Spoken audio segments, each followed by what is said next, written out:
So, quick recap. We are tracking how and why the affiliation of the prevailing political parties in the U.S. have changed over the years, and we are using a liberal and conservative definition of the word freedom to trace when conservatives and liberals have aligned themselves with particular parties and why. The more conservative definition of freedom is this. Freedom from disruption. The more liberal definition is this. Freedom to cause disruption on your own behalf. These two definitions go a fair distance to explain why people tend to get more conservative as they age. They want the opportunity to build something for themselves when they're young, opportunity to disrupt, and when they're old, their vote tends to go towards preserving what they've built. And this phenomenon is occasionally subverted by one of my very favorite types of people in the entire world, the sweet little old lady who's like, burn it down, and has a bunch of stickers on the back of her Subaru Outback. But those are few and far between. They are. And Gladys, I would love to play backgammon with you all day and listen to stories from your youth. You adorable little anarchist, you. But let's set the scene here a tad. We capped the last episode with a piece of information for which we didn't have a citation. This is the first time this has ever happened, of course. Yeah, we're sorry. If you'd asked us before that episode's release, we would have sworn up and down that Bush did do a 7-Eleven on the Pearl Harbors. Yes. In actuality, he wasn't even born yet, so that was our bad. So here we go. FDR is in office. He starts the fireside chat thing. We didn't get too far into this during the last episode because we were so excited to blow the lid off of the atrocities of George Bush, but this represents a pretty big adjustment, actually. People are getting the voice of the president directly into their homes, and they're getting it all the time. The fireside chats began 11 years after a president came on the radio for the first time ever, and before that, people just didn't know what the president sounded like at all. Plenty probably had almost no idea what their president even looked like, which was probably for the better, because let me tell you, Andrew Jackson, huge uggo. Abraham Lincoln looked like a bog body. Picture Abraham Lincoln naked. I feel like he'd have like a Pinocchio body. FDR was the first president to appear on camera, and the scarcity of cameras at that time meant that for a long while he was able to hide the fact that he was in a wheelchair. Yeah, as a society, we've grown far more accepting of physical handicaps, thankfully. Yeah. At that point, it was something that was being actively hidden. Yep, it was pretty taboo to be a person with a physical disability. Yeah, not good. So, as we mentioned, he passed the New Deal, and that got all the rich old Republicans super mad. In our last episode, we speculated that this was effectively Republicans who had conservative interests, protection from disruption, versus Democrats who also had conservative interests. Both parties were trying to prevent disruption for their constituents first and foremost. FDR made the revolutionary choice to oppose lynchings and poll taxes, but it wasn't a secret that the New Deal was designed to appease Southern racists as much as Union men up north. This was a policy designed to mitigate a massive amount of change from, to some extent, external sources. Don't you miss when the parties knew how to compromise? Those were the days. Those were the days. They both just agreed, like, fuck the minority. We can't say that. It was them saying that, not us. That was what they believed. They were like, well, at least we can all agree on something. Yeah. To drive this point home, when the FHA was founded, it ignored black people by design, and the entire New Deal was written to disregard Mexicans. FDR knew in this moment that the Great Depression was the real deal, and his supporters couldn't vote for him if they were dead. Like plenty of conservatives that followed, he passed the New Deal to preserve the status quo. It's really interesting how apocalyptic things have to get before people in power are like, I guess we should compromise with the people a little bit, right? Kind of, right? They can't continue to work for us if they're dead. And that's kind of been the standard since the standard was invented. Thing is, though, depression or not, for many of the most influential Republicans from that era, the New Deal represented disruption of a system that was just fine for them. They wanted FDR to deregulate more stuff, and they shouted about it incessantly from the backseat as FDR did his best to land the plane. To add some context here, FDR was a Democrat, and the Democrats had power during this time. And when Rad Bill says that the Republicans were shouting from the back seat, they were doing that because they didn't have political power in the US, or as much as the Democrats. And speaking of landing planes, we can't graze over World War II like that. Planes crashing into stuff has just done so much for the US politically and the taking of other people's rights. Oh, yeah, every time someone crashes a plane on purpose, we start throwing members of their ethnicity in prison for, like, no reason at all. We're good at consistency. If there's one thing we can say with confidence about the US, it is that we are consistent. Anyway, for their part, the rich would pay for the New Deal with tax dollars, but the middle and lower class Americans paid for economic revitalization by sending their men into the great European meat grinder. World War II came. Millions died, and Hitler's brand of fascism left Americans and their allies feeling pretty icky about fascism as an institution. Most of them, anyway. You can check out our series on the Cokes and our episode on Coco Chanel. As we well know, the end of World War II did not mark the end of Nazi sympathizers in Germany or elsewhere. The belief system was not eliminated. For sure. FDR won a fourth term.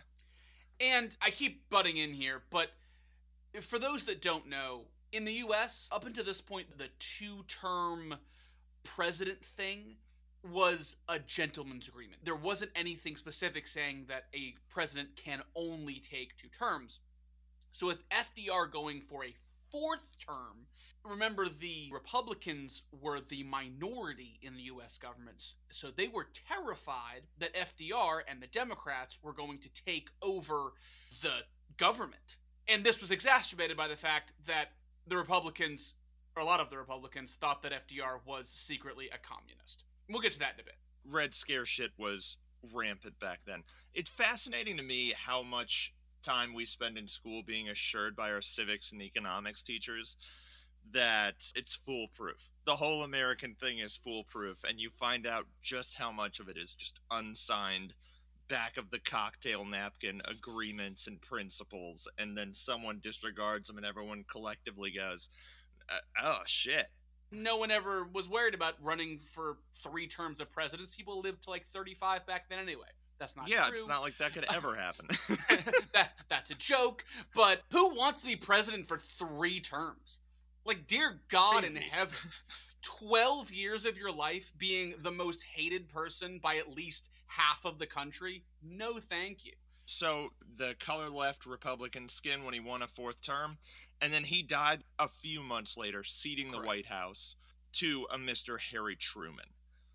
4 months after that, Truman dropped an atomic bomb on Japan, and just under 11 months later, he became the first president to address the NAACP and chose to do so at the Lincoln Memorial. And Red Bill, just for context, about what year was this? This was 1946. 1946, okay. Right around there. And this was a bold move by a Democrat. So if it's 46, we're not quite to the civil rights era, but it's a good precursor for the inbound political event that a lot of people refer to as the switch, which Republicans deny and Democrats tout, but we'll get to that in a bit. Democrats wanted to steal the abolitionist Lincoln from the Republicans, who, as we well know, love to fucking talk about Lincoln. They love being called the Party of Lincoln. Exactly. And there are 2 ways to look at this. And I'm not saying that it's one or the other. You can say, A, this is an example of people in power using it for good and realizing that America is a multicolored, multiracial, multicultural phenomenon, and appeasing to just white dudes isn't right.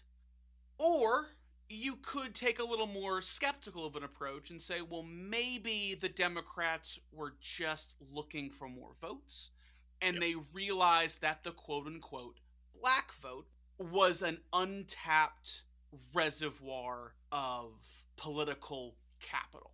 What we can agree on is if in an attempt to capture that vote, so to speak, their tactic was give those people more rights and listen to them, well, maybe it's a moot point. Yeah, you know, past a certain point, you kind of have to look at the results instead of the motives and just, I mean, this is objectively good.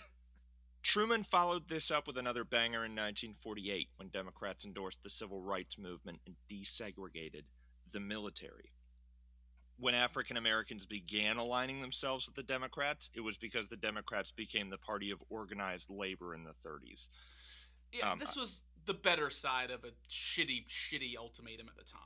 It was, but the actions of Harry Truman here began cementing African American alignment with the Democratic Party. Further, because segregation in the South was compelling so many African Americans northward. This strengthened the Democratic Party even more and contributed to what was nicknamed the New Deal Coalition. So, along with civil rights for all, the 1948 Democratic platform touted the idea that the government was to act on behalf of everyone's interests. Democrats supported the Marshall Plan, which would fund efforts to rebuild Europe, pledged to fight high cost of living, repeal the Taft-Hartley Act, which was anti-union, eliminate the gender pay gap, and they supported water, mineral, and natural gas development.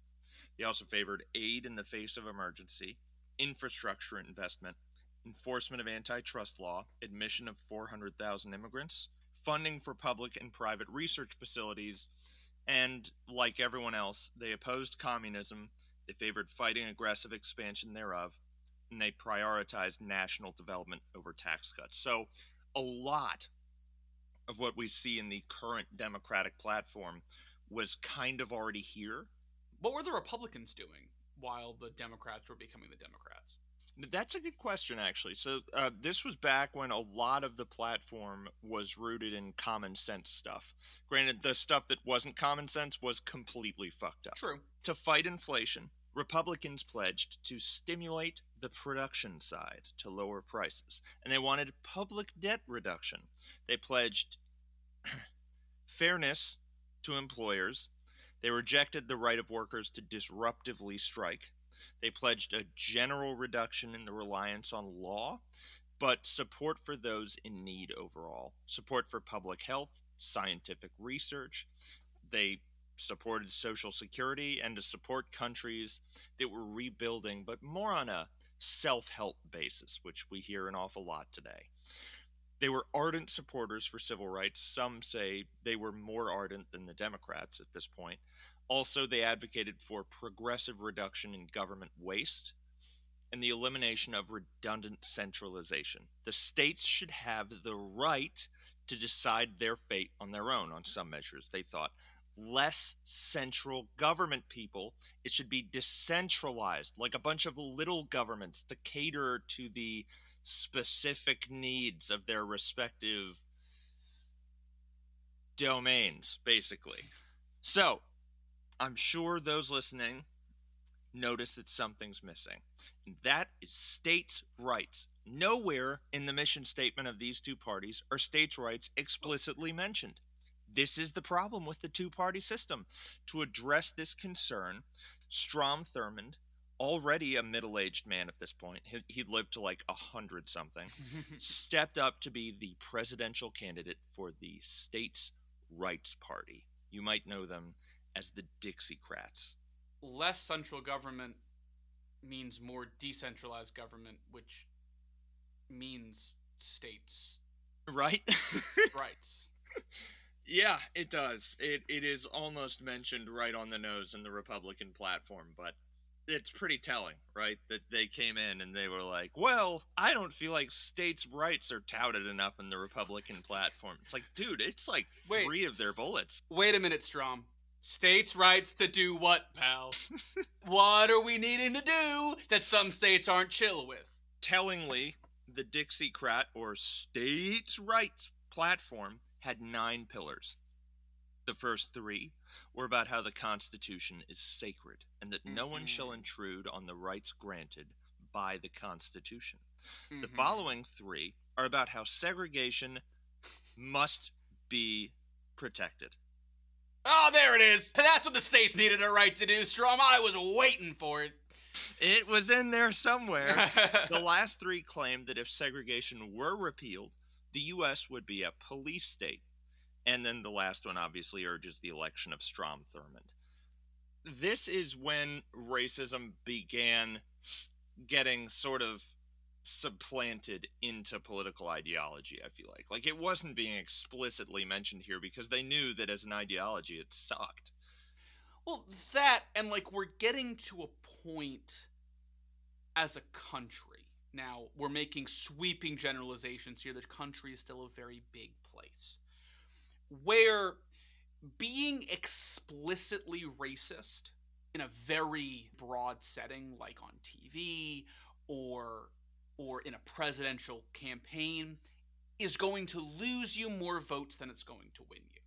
Yep. And we'll see that in the televising of Martin Luther King and those civil rights marches that, because they were televised, made them so much more impactful. But I think what we're starting to see is a realization that if we want to introduce racist policy, then we have to be a little bit coy about it.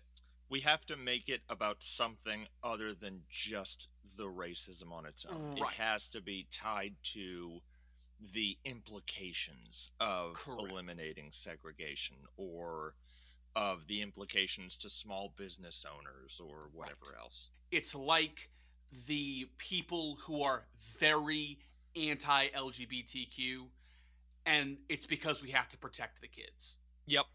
It's Very like, well said. well, wait a minute, what are we implying about those people? What exactly are we protecting the kids from? But anyway, I think the public perception of just out and out racists here was beginning to sour. Like, anti segregationists were growing in favor and popularity, and you had to take the utilitarian approach to defend racism. It can't just be about racism because this is sort of an aside, but there was a Progressive Party candidate named Henry Wallace who didn't get very far in the polls, but toured the South with his running mate Glenn Taylor, giving campaign speeches before the election. And while he campaigned in the South on a platform of rigid and explicit anti segregation, he was, I mean, pelted by eggs and tomatoes. He was shouted at. He was threatened, but he just never relented, insisting on only giving speeches to unsegregated crowds and only dining in unsegregated establishments. A little positivity to sprinkle in there. A point to remember while we go here: war was still on the top of everyone's mind at this point, and contrary to how we portray the period in retrospect, no one knew what the hell was going on in the late 40s. There was no wise father figure to answer your questions.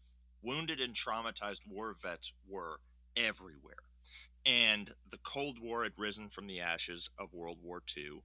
Unions had put concern for working conditions on hold throughout the war and were proposing massive reform while perceived communists were being purged from their ranks. Nothing was affordable. Black Americans had just finished fighting a war for a country that, up to that point, seemed completely indifferent and sometimes hostile to their well being. One YouTuber that I watch a great deal, Big Joel, attributes a lot of how we look at this period in time as being due in part to the propaganda of this time, the Coronet films, those instructional videos for how to date, how to be popular in school, how to win friends, and all this other shit. But they basically, in these films, they fabricated a version of the 50s for us to feel nostalgic about. yeah, that's a good point. Like, while we're describing things in retrospect as being, pretty explicit and contained and discreet and understandable, it's like experiencing any time in history. It was chaotic and there was a lot going on at once, and things that were on top of everybody's mind was, are we gonna die? Pretty much. Pretty much. There was never a simpler time. The circumstances always felt pretty dire. Yeah. The two major parties for this election both supported scientific research, which I think is. I'm so sorry. What year are we in? We're still 1948. Still 1948. Okay. Yep. You're good. That's a fair question. So the two major parties at this time both supported scientific research, some social programs, and civil rights. Republicans more so than Democrats, as we mentioned on the last one. But there were some big ticket items on the ballot, including to some extent rebuilding Europe. And at the end of the day, to everyone's astonishment, Democrats swept everything. The Mm. Dixiecrats were perceived by Southern whites as being too extreme, and the party dissolved soon after. Truman wouldn't pass much more on the racial side of things, unfortunately, though he would tee up Brown versus Board of Education to be heard by the Supreme Court years later, which is pretty cool. For our purposes, not much changed in the switching of party values or realigning in party values during the remainder of Truman's term. Dwight Eisenhower was the Republican candidate in 1952, and he swept everything but the Deep South and Kentucky. No switch happening here either. He was perceived by many civil rights supporters as being tepid and slow to enact change. After appointing as Attorney General Herbert Brownell and Chief Justice Earl Warren, shout out to our episode on the Kochs and Fred Koch specifically, to knock down Brown versus Board of Education in the Supreme Court and end segregation. To his credit, on the desegregation side, Dwight Eisenhower ordered the 101st Airborne Division into Little Rock, Arkansas to ensure the safe arrival of 9 black children on their first day at an all-white school. And this is one, by the way, of the few uses of federal force in our recent history that I can really get behind. Old white men and women feel pretty tough yelling obscenities at little kids until a soldier comes through and puts a fucking gun in their face. The same year that Brown vs. Board of Education came through the Supreme Court, Joe McCarthy would be censured, which was also good news for everybody. Yeah, McCarthy, and shout out to our Coke episode, the father of McCarthyism, was one of the big catalysts of the Red Scares. He came in and said that, hey, I've got a letter here identifying that these 204 people in state and federal government are card carrying communists. And I'm going to disseminate them one at a time over a very long duration. And yeah, that was Joe McCarthy. We've had a lot of people just like that. Oh Politicians yeah, that seem like they're just after ratings, but he was one of the yeah. very first. Certain political people saying, "I have proof of the Biden laptop." Tune in next week and I'll tell you all I'll about it. tell you. I'll tell you. Also, donate to my Patreon. But anyway, moving on. Dwight Eisenhower was a pretty good barrier to any threats of communist control in the government, but what if he too was a communist? Then there would be nothing protecting us from the Red Devil, which is all around us. Dewey's a red, the government is up to 70% communist, black people seeking equality, communist, unions are filled to the gills with communists. The movement I'm talking about, who's shouting all this, is the John Birch Society. It took off and became the first conspiracy theorist movement that Republicans had to contend with. To their defense, they didn't seek the vote of the Birchers actively. A great swath of their existing votership just became Birchers. Birchers infiltrated the Republican Party, not vice versa. Correct. The Republican Party was getting pulled in a more socially conservative direction anyways, though, and as such, the conspiracy theorists, again, they came to them. So, what do? Well, without the votes from the 10,000 or so Birchers in Arizona alone, there was no path to victory for their 1964 candidate, Barry Goldwater. So, they decided to tolerate them, the Birchers, and do their best to moderate these conspiracy theorists, which never, ever, ever works. Barry Goldwater's presidential campaign was already radicalized in an interesting way for that time period, in that he was super okay with using nukes and was advocating for the use of smaller tactical nukes in Vietnam to clear trees. To clear trees, Barry? To clear trees? All right. Scared Okay. the hell out of just about everyone, Yeah. unsurprisingly. As such, being that this policy scared the hell out of so many conservative voters, Republicans were especially hungry for the votes of the Birchers. They needed to get their votes from somewhere. This is also where I would say that the switch on civil rights formally began. And I think his campaign platform is a fascinating exhibit of how the small government and corporate motivation intersects with racism. Because the stage was set right here. Barry Goldwater was an ardent opponent to segregation and led the charge on integration all over Arizona. He led the charge on integrating the school system in the state before the Supreme Court decision. He voted in favor of adopting the 24th Amendment and was a lifetime member of the NAACP. For all intents and purposes, Barry Goldwater was not a racist, but he was a genuine supporter of states' rights and the rights of employers, to the degree that he genuinely opposed the implications of the 1964 Civil Rights Act on employers. And this is still an indefensible position, by the way. Time period be damned, general sentiments be damned.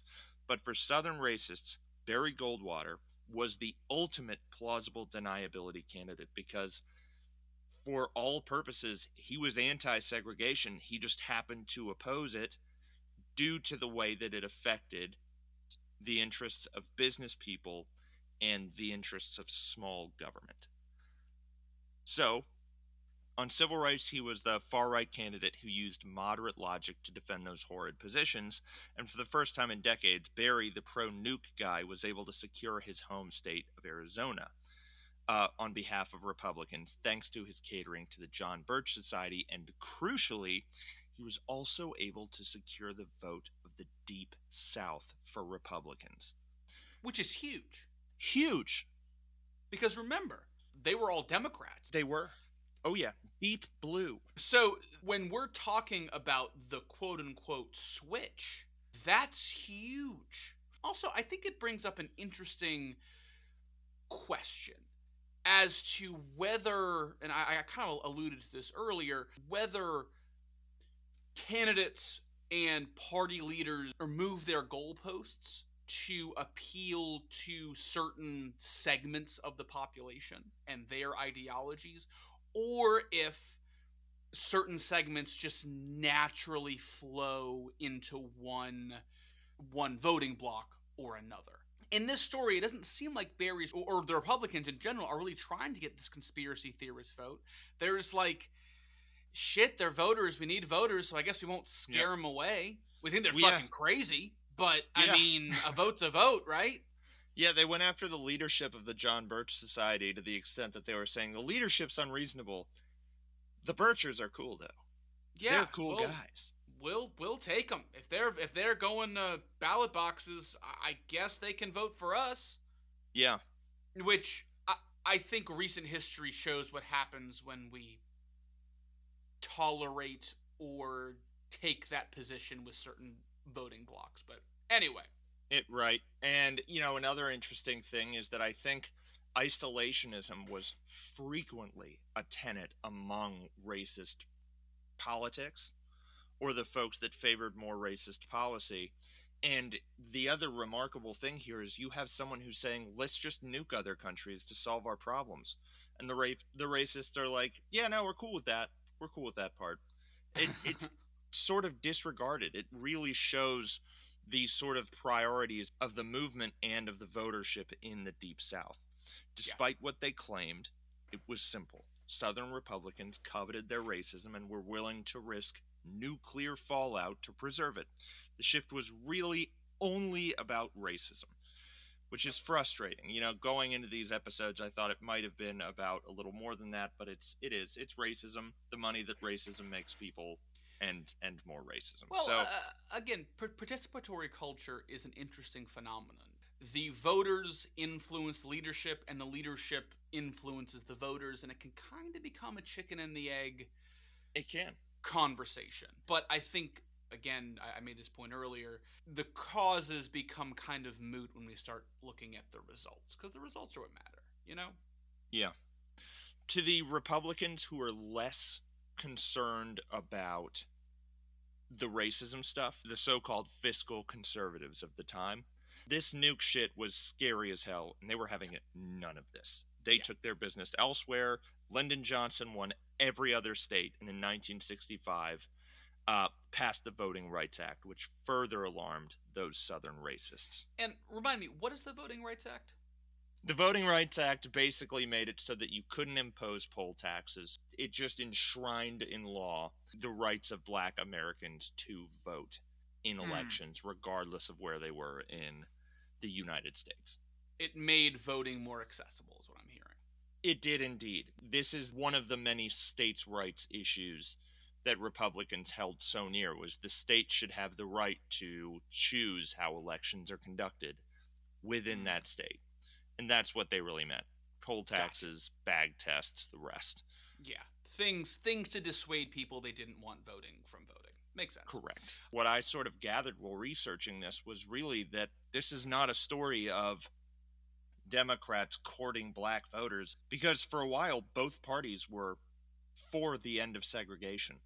It's just Democrats held office when a lot of these changes took place. Dwight Eisenhower was in office during the end of Brown versus Board of Education. That was coincidence.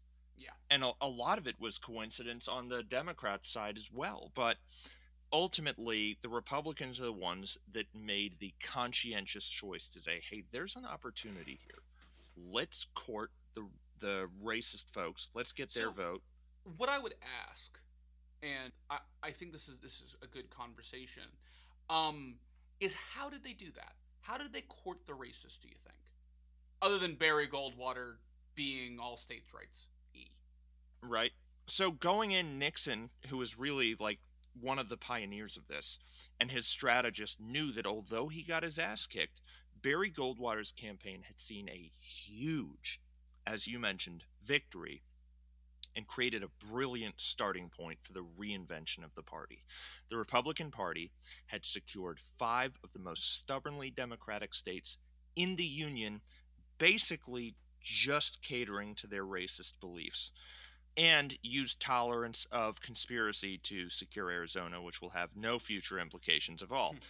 No problem there of any sort will ever arise from Republicans catering to conspiracy theorists. It's history at this point. Now, going back, they just needed to coax the fiscally conservative moderates back with the same stuff they were already touting, and pepper in some plausible deniability where necessary. Come back, come back. Don't you want some low taxes and some weakened central government? We're not racists. We're just concerned about any unwanted features of all this change. Surely you wouldn't be opposed to us ensuring law and order. Yeah, this is what we in the biz call a dog whistle, meaning Yes. that to most it just means the streets are safer. But for those who are listening for it, it coincidentally also means that those pesky protests are put to an end more swiftly.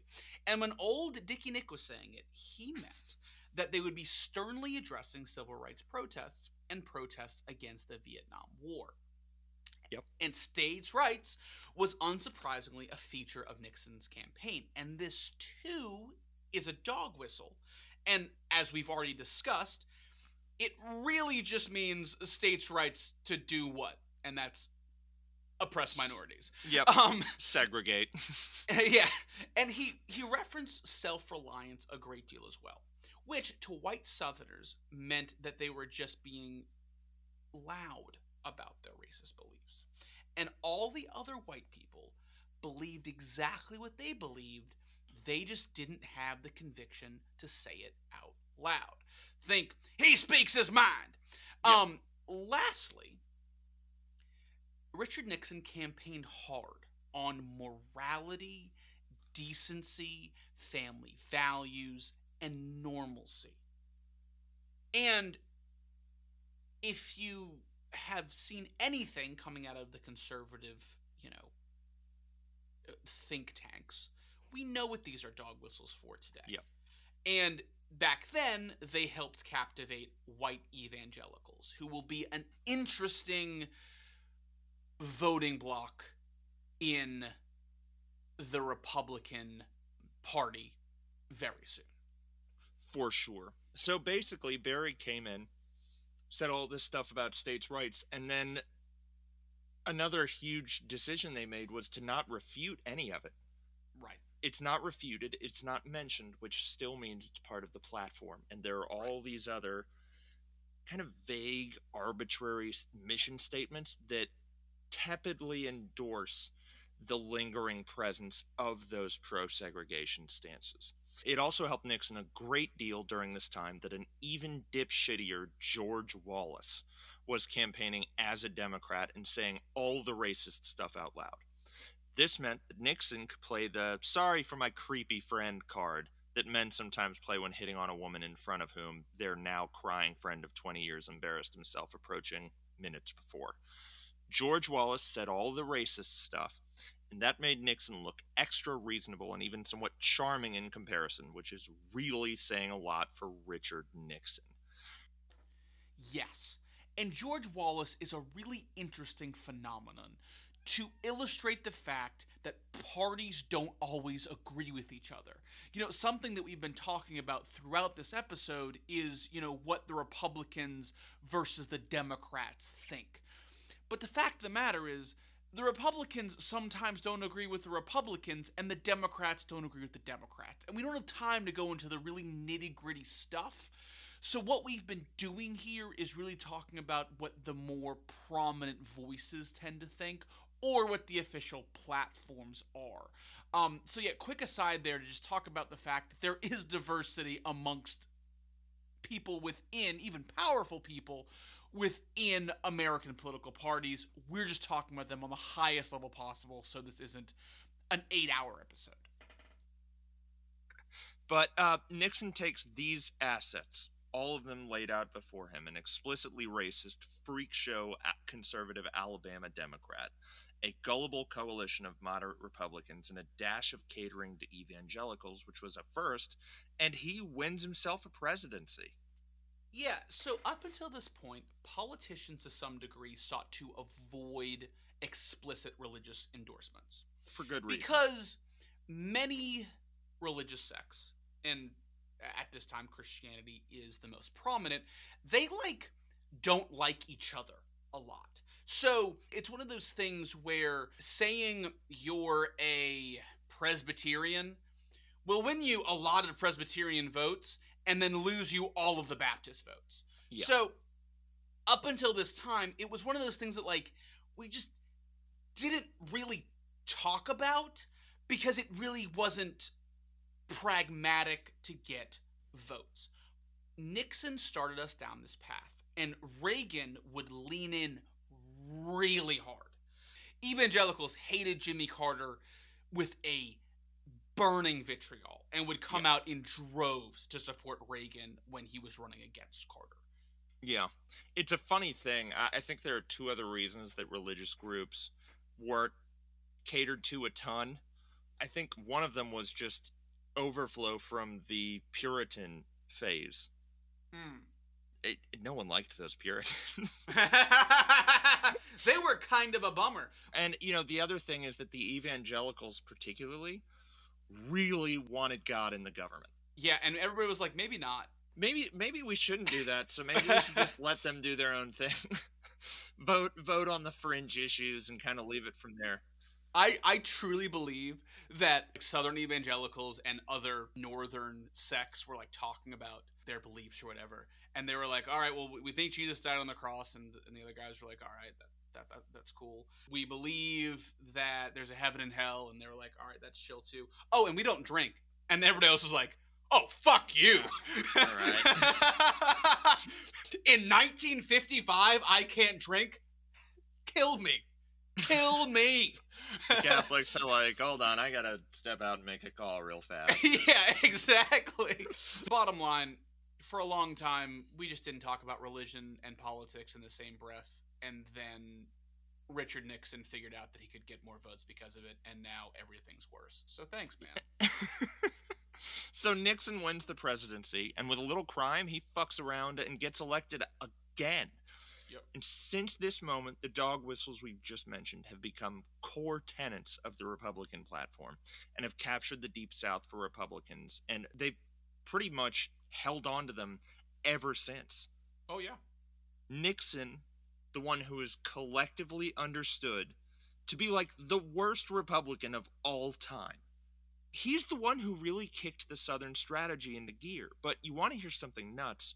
The one that many consider to be the best Republican of all time. Sorry to interrupt. The Southern strategy was the brainchild of Barry Goldwater, and Nixon. Nixon kind of took it and ran. Yeah. Yeah. It's the dad starting a small postal business and the son coming by and turning it into an enormous conglomerate.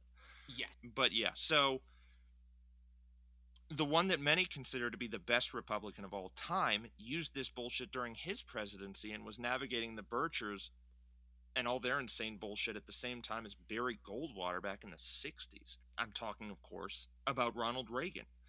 Ronald Reagan had been influential in the Republican Party for a long time, navigating the Birchers' influence in California in the 60s, assisting Barry Goldwater's campaign, etc. But when he ran for office, he showed that he could work that whistle as well as his wife could work a whistle also. The throat goat. Sorry. His platform pitched all the same points as Nixon's and coined the welfare queen, also alluding to young black women seeking to exploit the welfare system. He tempered the allusion to young black men, or young bucks as he called them, which he was referencing a lot after campaigners told him it was just too on the nose. Both the Nixon and Reagan administrations did a great deal to hamper progress on equality between blacks and whites, and Reagan was no friend of the non-cis, but he did take some surprisingly liberal positions during his tenure. He raised taxes 3 times. He didn't pursue an end to abortion despite promises to the evangelicals that he would, and he saved Social Security and compromised with the USSR.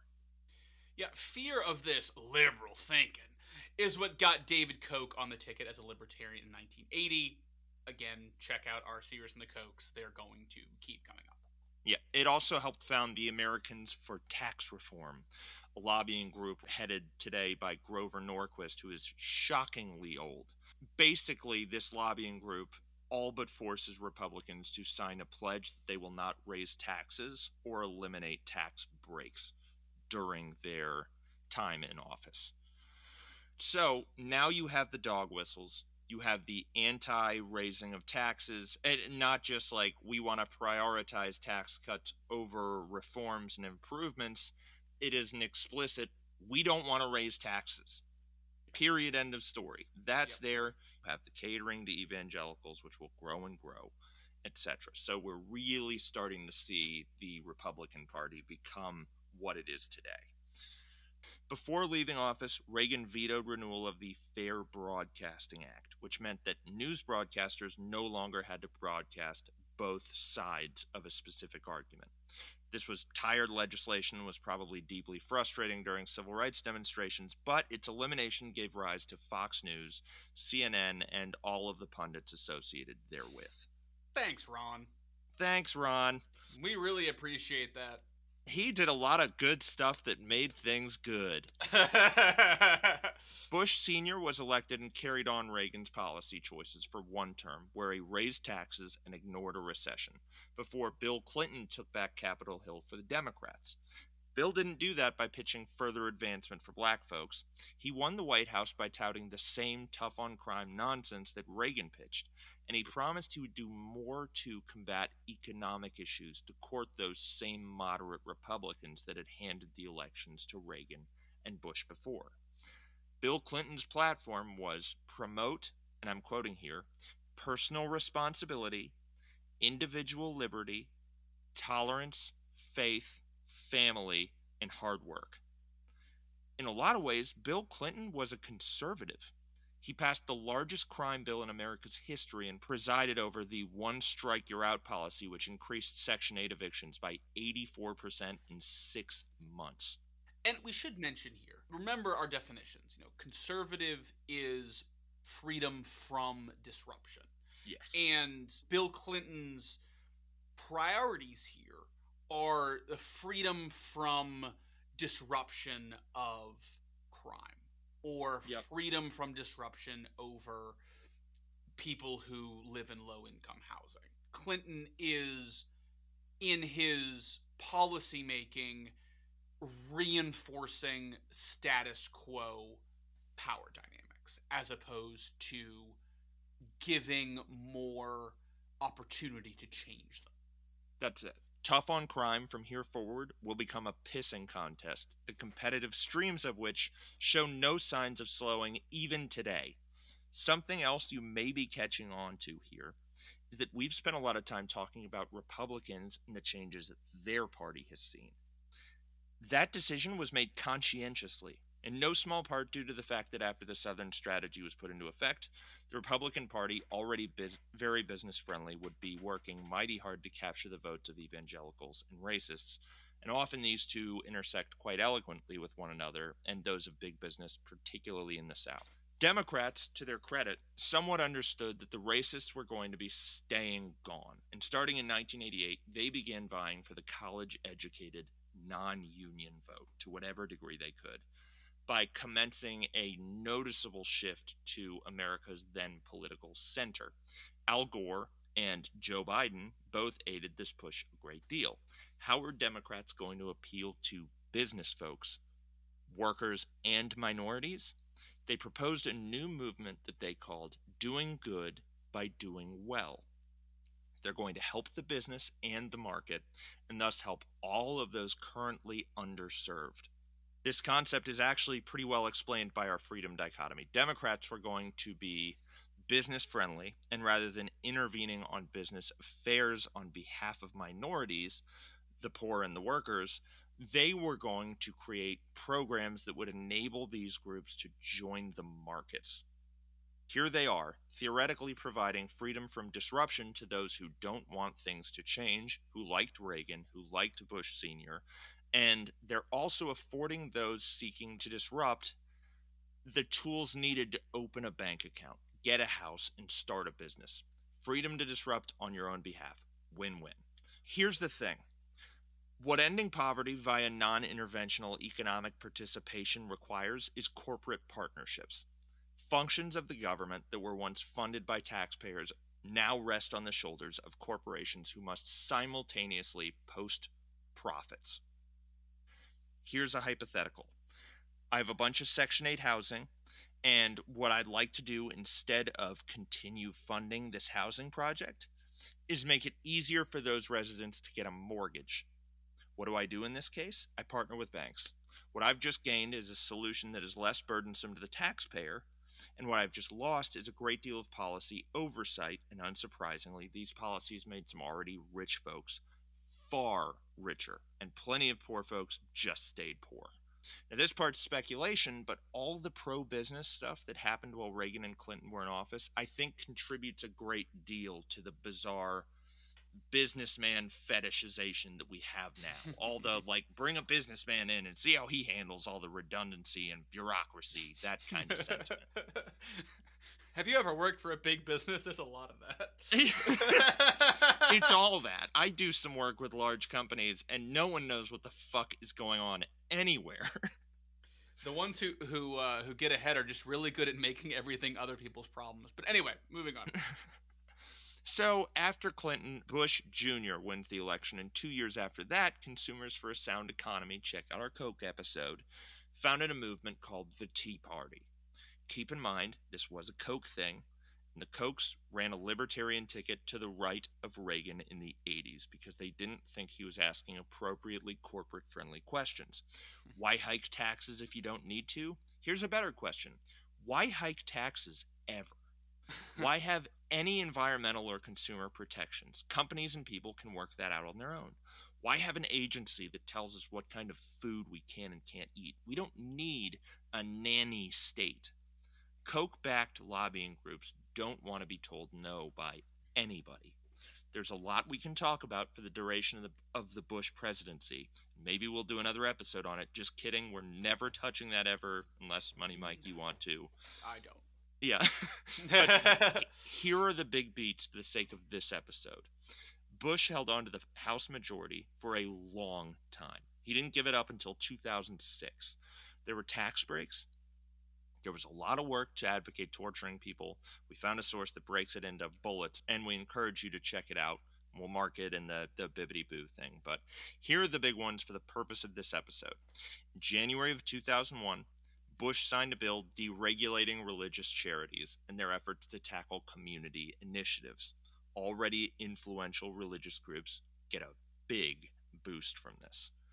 9/11 happens next, and Islamophobia spikes in the US that will remain a feature in our society. Yeah, we shouldn't gloss over that. 9/11 was a massive landmark in the political landscape in the United States. And it's interesting. Like Rad Bill said, we could do a full episode on this. Yeah. But up until this point, Republicans are small government. But 9/11 happens and legislation goes in to take more rights away from the American people than had ever happened and propose more surveillance on the American people than ever before. And this was the Patriot Act. And it was heavily conservatively endorsed, which is interesting. 9/11 was huge. And I think personally, really marked a bit of a switch in maybe not their beliefs, but their priorities. Yeah. You know, if there is a national security threat and a personal rights threat, they really made it obvious which they'd choose. And I think that has continued throughout the past 2 decades, but I could be wrong. Yep. Freedom from disruption took on a whole new meaning in this moment in 9/11. Yes. Well said. Thank you. In January of 2006, despite concern that it would end the political balance of the Supreme Court, which until researching this, I didn't even know was ever a thing, Bush elected. Because it's always been fucked up since I was always been fucked up. Yeah. In 2006, Bush elected the conservative Samuel Alito to replace the moderate Sandra Day O'Connor, and he signed a huge corporate bailout on October 3rd, 2008. During the last one, Obama was running for president, and here is where the Tea Party made its true debut. In the early 2000s, the ground was shaking underneath us, but here the Tea Party rose to prominence, and Fox News jumped on board. The Fair Broadcasting Act being terminated means that the only time CNN is covering conservative points that don't immediately benefit corporations is when they think these points will boost ratings. Check out our series on the Kochs again. Tea Party Republicans maintain their pursuit of freedom from disruption, a long-held staple of their party's core belief system, and began vying for the freedom to disrupt in a retaliatory manner. I think this is really what the Tea Party brought about. The latter has proliferated, by the way, throughout the party and its constituents. Look at the reforms made to abortion access. Look at the school reading lists, and on the constituent level, especially since Trump's election. Look at all the huge dumbass pickup trucks roaring through city centers with giant MAGA flags on them outside of an election year. Look at all the MAGA shorts worn by people coming in and out of schools, in and out of grocery stores, baby showers, yoga studios, everywhere. These aren't part of any dress code. They're worn to make a statement, and I think to some extent to assert their belief system over what they perceive has wronged them. Democrats, in response, have done their best to protect their existing victories, some of which are quite modest, from conservatives looking to do away with them, including the now very conservative American court system. This, paired with a century of wins for the Democratic Party and campaign donations being made from the beneficiaries of those wins, has put Democrats in the ironic position of seeking freedom from disruption almost exclusively. They are pursuing ceaselessly the status quo. Democrats, as a result, look a lot like Republicans once did. This is definitely due in large part to Citizens United versus FEC, by the way, a 2010 decision that determined that while corporations weren't prosecutable individuals in 2008, they are indeed individuals capable of making whatever campaign contributions they see fit today. I think the shift right is also due in part to the Democratic base getting old, and I also think that both parties are vying for the votes of Republicans who just care about money, the ones that are just fiscal conservatives, so to speak. But here we are.